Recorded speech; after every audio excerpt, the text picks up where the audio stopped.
Boa noite, pessoal. Mais uma aula do Prof aí. Hoje falaremos sobre emergências clínicas, né? E desmiuçaremos alguns problemas aí emergenciais que tanto dentro do lar como na área de primeiros socorros nós vivenciamos, tá bom? Então, uma boa aula a todos e vamos nessa. Primeira, vamos lembrar o seguinte, né, da nossa análise primária. Quem lembra aí da nossa análise primária, né, o processo ordenado que visa identificar e corrigir de imediato problemas que ofereçam risco à vida humana, certo? Na análise primária, nós trabalhamos aí dois fatores, né? O primeiro é a análise primária para vítimas de trauma, né, que tem toda aquela sigla mnemônica, né, DRABCDE, em que a letra D é a segurança do local e do socorrista, letra R é a responsividade, letra A, estabilização de coluna cervical e permeabilidade de vias aéreas. Letra B, verificação de respiração. Letra C, verificação de circulação. Letra D, disfunção neurológica. Aí entra aquela escala de coma de Glasgow, né, que falamos na aula passada. E a exposição de vítima aí para a entrada da análise secundária, tá bom? E também, não lembro se eu falei para vocês, mas enfim, se eu não falei, vamos falar agora, tá? De uma análise primária que é um pouco mais simplificada, tá? Que é a CAB, circulação, vias aéreas e respiração. Se nós fizermos uma analogia da DRABCDE da letra A para baixo, vocês vão perceber o seguinte, que a letra C, de verificação de circulação, é a mesma letra D, a letra C, na verdade, de circulação. E a letra A é a mesma letra A da estabilização de coluna cervical e permeabilidade de vias aéreas, né? Vamos dar uma olhada aqui. Vias aéreas. E a letra B é a verificação de respiração, que também é a mesma coisa, respiração. É apenas uma análise mais simplificada, que é utilizada para emergências clínicas, tá? A outra, que é a mais complexa, é utilizada para vítimas de trauma, especificamente. E essa para vítimas de emergência clínica que nós estamos falando hoje, tá bom? Então vamos lá. Primeira emergência aí, asma brônquica. Doença caracterizada por aumento da sensibilidade da traqueia. A traqueia fica sensível, né? Qualquer coisa incomoda, né? Entra no aspecto dos brônquios, né? Os brônquios eles começam a ficar sensíveis aí, e essa asma ela ataca, né? Há diversos estímulos e pela constrição difusa de vias aéreas, né? Cuja gravidade varia espontaneamente ou sob o efeito do tratamento. Manifesta-se como dispneia episódica, tosses ou então até mesmo espirros, né? Essa dispneia é como a pessoa fica ofegante, né? Como se fosse uma respiração ofegante. Tá? Expiração prolongada é buscando oxigênio, buscando o ar, né? Ao mesmo tempo que está sendo feita, tá? A dispneia, ela tenta o quê? Buscar mais ar, parece uma falta de ar, né? E os músculos começam a ser o quê? Devido à expiração prolongada, tá? O uso dos músculos ele é excessivo, os músculos responsáveis pela respiração. A asma ela pode ocorrer em qualquer idade. Cerca da metade dos casos desenvolve-se na infância e outro terço da população acima de 40 anos, tá bom? Embora raramente a asma seja fatal, ela afeta o convívio social. O pessoal não pode utilizar determinados tipos de produto, não pode ir a alguns lugares por causa do cheiro de alguma coisa. Então, isso aí afeta muito o convívio da pessoa, tá? A próxima, bronquite crônica, tá? Infecção dos brônquios, acarretando dificuldade crescente de ventilação pulmonar. Sob a inalação de gases, a fumaça muito quente, ela pode desencadear alguns sintomas respiratórios agudos, ou até mesmo a parada respiratória. A vítima que apresenta tosse, dispneia, irritação, inflamação das vias aéreas, tanto os olhos como o nariz, e outras causas comuns são a inalação de gases irritantes ou corrosivos, como cloro e diversos áridos. O que se diz que na bronquite, a crônica, tá? O inalar de alguns gases, tá? É fatalmente prejudicial às pessoas que têm essa patologia de bronquite crônica, tá bom?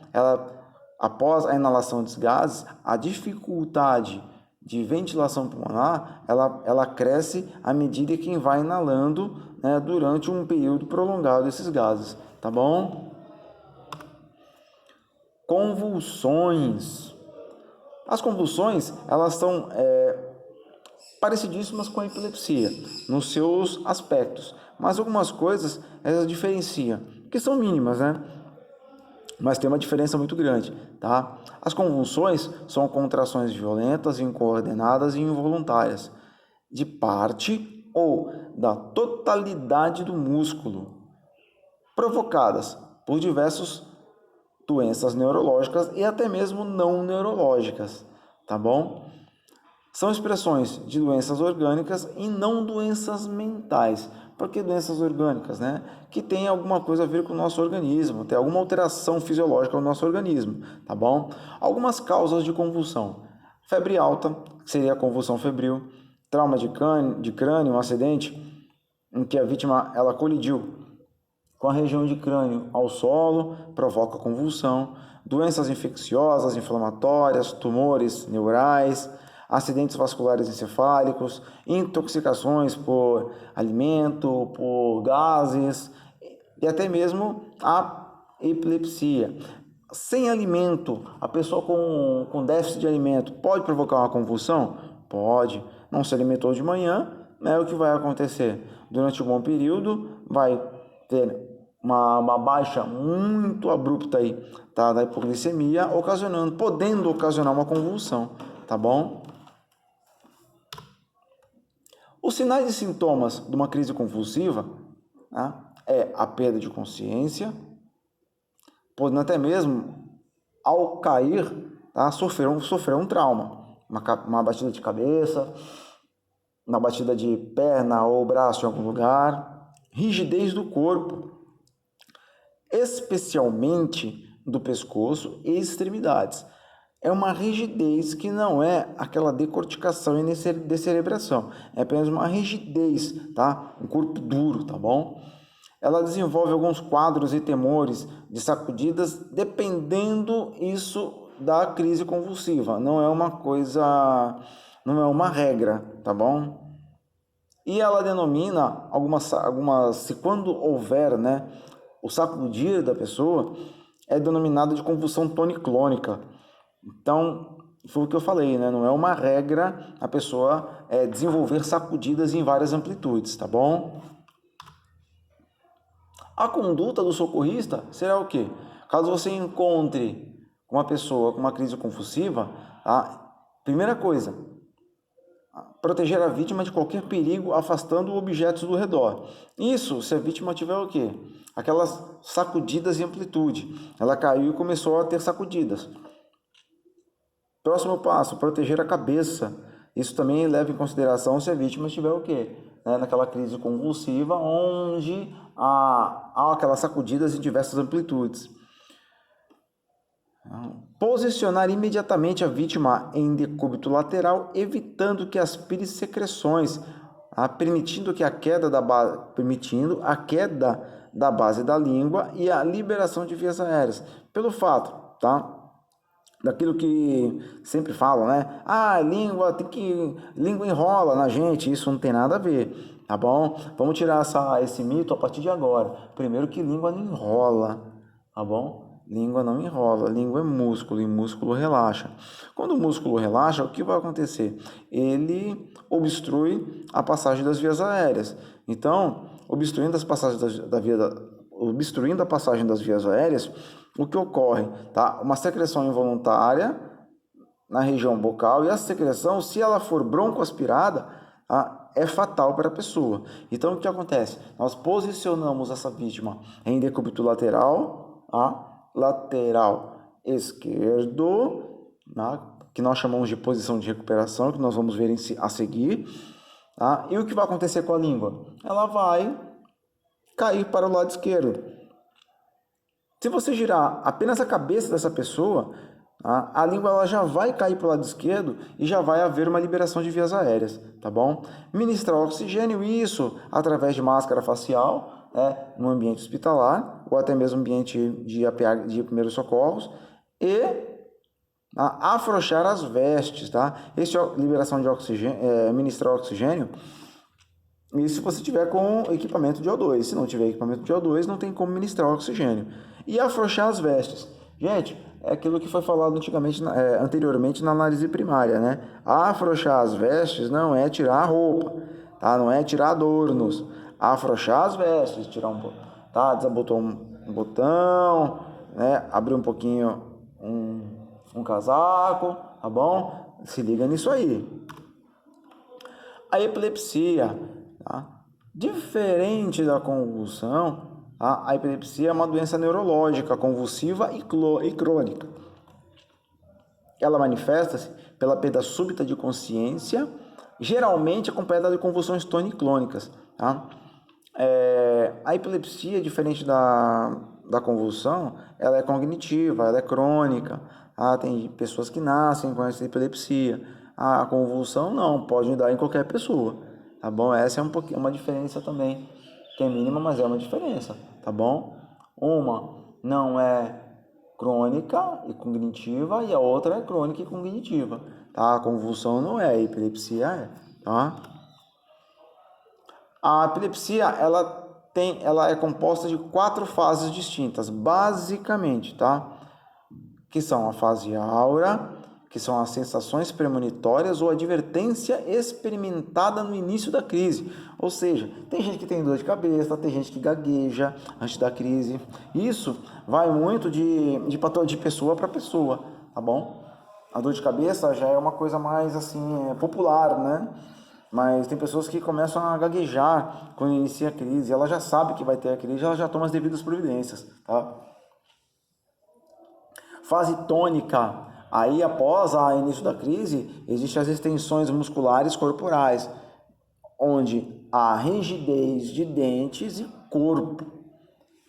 Fase clônica são os espasmos sucessivos, as salivações. Lembra aí da salivação que eu falei sobre decúbito lateral, né? Aí, ó, tá vendo a salivação aí? Perda ou não de controle esfincteriano anal urinário. Isso vai depender muito da pessoa também, tá bom? Da fisiologia da pessoa. Tem gente que tem isso, tem gente que não tem, tá bom? E o pós-convulsivo, onde a vítima apresenta sonolência, confusão mental, cefaleia, perda de memória momentânea, até mesmo alteração do sistema nervoso, onde a pessoa pode ficar até irritada de ver tanta gente ao redor. Sempre o quê? Sempre afastando esse pessoal, tá? Sempre afastando. É como se não tivesse acontecido nada, tá? Porque pode ocorrer, com certeza, tá? Alteração do sistema nervoso central da pessoa aí, tá? E ficar, com certeza, né? Nossa, envergonhada de tanta gente estar olhando ali. Caso ela tenha liberação esfincteriana, né? E até urinária, fica muito chato para a pessoa, né? Então, é muito bom afastar os curiosos, né? Existem duas características aí de epilepsia.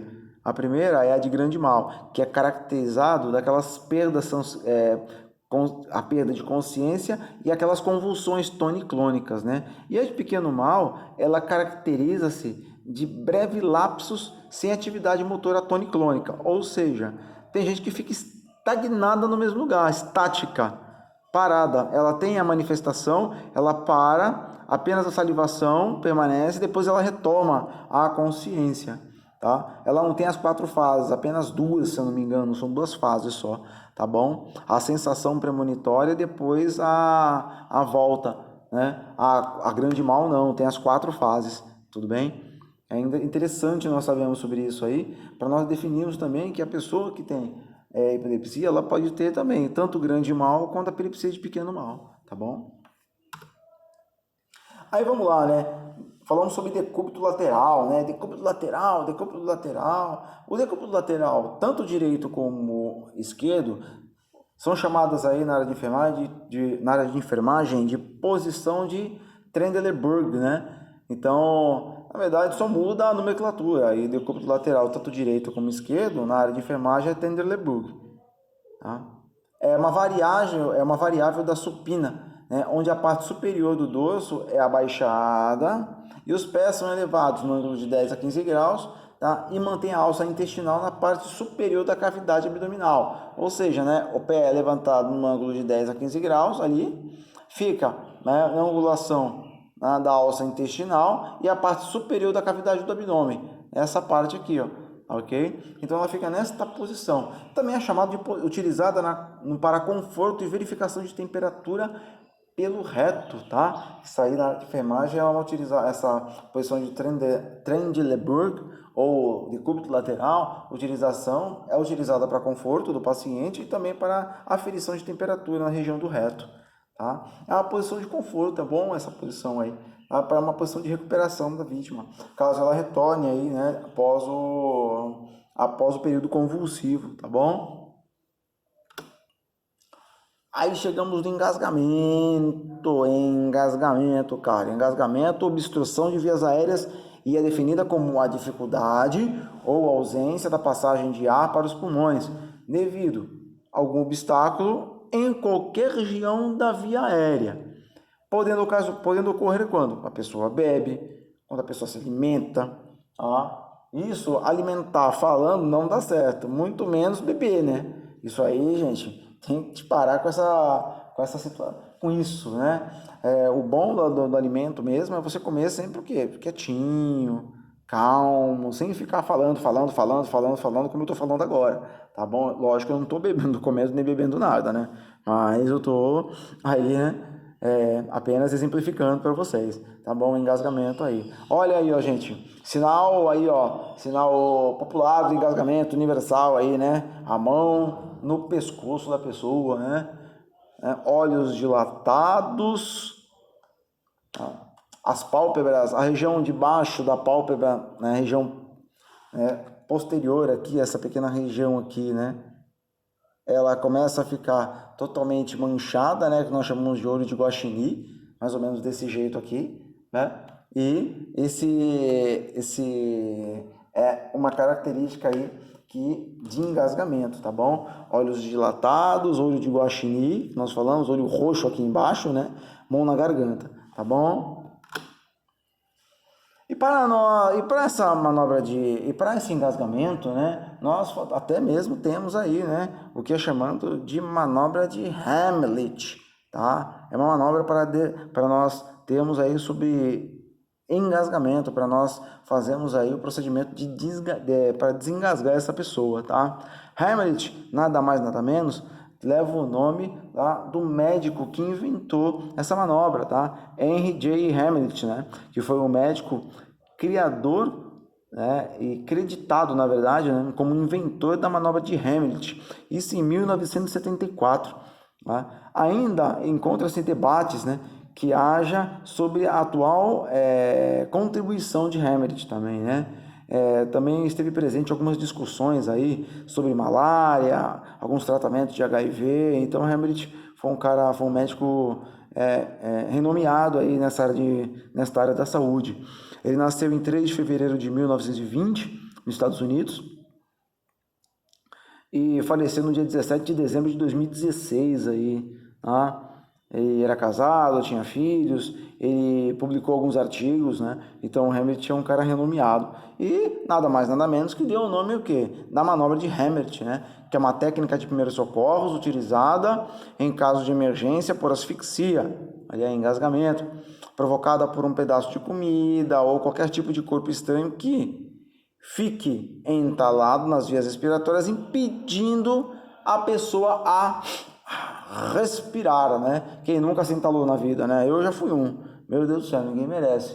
Tá? Ainda me entalei com uma barra de chocolate. Ninguém merece, mais ainda, né? Jesus. Tá? E aí tá a manobra de Heimlich. Tá? Heimlich é isso aí, galera. Tá? Como é procedida a manobra de Heimlich, tá? Aí tá aqui, ó. Tá? Vamos entender que a pessoa está engasgada, tá? A pessoa engasgou, mão no pescoço aí, né? Sinal universal aí de engasgamento. O que eu vou fazer? Vou pegar meu dedinho aí, ó, do joinha. Ó, o joinha aqui, ó. Beleza? Vou fechando meu dedo. Pum, fechei. O que eu vou fazer? tá? Vou colocar, vou mensurar onde é a cicatriz umbilical e próximo à região de esôfago, abaixo do externo, entre o externo e a cicatriz umbilical, região de esôfago, e vou fazer o quê? Tá? Com a minha mão, vou colocar e apoiar, e com um movimento de J para dentro e para cima, para dentro e para cima, farei essa manobra. Nós vamos praticar aí, né, nas aulas, com certeza. Tudo bem? Isso aí vai ser uma prática muito intensa aí para nós aí nesta área, tá bom? Pode deixar, fica tranquilo que ninguém vai sair sem praticar, tá bom? Isso aí é a manobra de Hamlet, tá bom, galera? Muito interessante essa manobra de Hamlet também. Você pode fazer sozinho isso aí? Tá? Pode sim. Vamos explicar como fazer sozinho também, beleza? Hamlet em bebês é um pouquinho mais complexa. Na verdade, não seria nem complexa a palavra, mas é um pouco mais delicada, né? Então, primeiro que ou você pode ficar em pé ou sentado, tá? Colocando o bebê de bruços deitado em cima do seu antebraço, ou seja, deitado aqui, né, do seu antebraço, tá? De modo que ele fique retinho, um pouco acima dos seus joelhos, com a cabeça um pouco mais baixa que o resto do corpo. Então ela vai ficar praticamente mais baixa, assim, né? Um pouco a cabeça aqui e o restinho do corpo assim, desse jeito, tá bom? Use a coxa até mesmo como apoio de antebraço para ter firmeza. Com os dedos médio e indicador, segure a boquinha da criança, que nós vamos aprender também, tá? Na boca aberta. Dê 5 tapas, não muito forte, tá? Para não atravessar a criança, tá bom? Nós vamos aprender também, tá? No meio das costas do bebê, na região entre o ombro. Tome cuidado para não machucar, pelo amor de Deus, por favor, tá? Por favor, tá bom? Não atravessa a criança com a tua mão, não, tá? E agora, de frente, após isso, viramos a criança de frente, tá? Para você. Posicione seu filho deitado, seu filho, né? Ou a vítima, né? Deitado de costas sobre o antebraço e deverá estar apoiado sobre a coxa também. Tá? Isso já de frente. Na região central do tórax, também que nós vamos aprender, tá? Entre os mamilos, façam 5 compressões utilizando os dedos de indicador e médio. Tem que se prestar atenção. Se ele vomitar ou tossir, é bom sinal, beleza. Se não acontecer nada disso, ainda proceder o engasgamento, volte e repita o mesmo procedimento também, que nós vamos fazer aí na aula prática, tá bom, gente? Aí tá aí, ó, tá? Apenas um esboço, né, de figura, tá? A primeira parte da manobra de Hamlet em bebês aí, tá? Então é interessante que nós saibamos aí também fazer essa manobra que nós vamos utilizar aí na aula prática, tá bom, galera? Entenderam? Beleza, galera? Então, só para vocês entenderem, né, a parte aí de Hamlet, né? Eu sei que vocês, não só Hamlet, mas sim as outras emergências, né, que nós temos aqui. Nós vamos praticar essas emergências diversas vezes aí. Vou passar, vou retornar diversas vezes para os senhores pegarem a prática dessa emergência. Não vai deixar só uma teoria, porque a teoria é uma coisa fundamental, mas a prática é essencial, né? Nós vamos praticar direto aí, tá bom? Direto. Apenas eu quero que vocês tenham em mente, né, essas partes dessa emergência. Essa eu estou falando, essa parte de emergência aqui só foi emergência respiratória. Existem mais outras emergências aí, tá? No clínico nós vamos esmiuçar, tá bom, galera? Isso aí não vai por aqui não, tem muito mais coisa aí, tá? Para os senhores aí, um abraço, fica com Deus e até a próxima.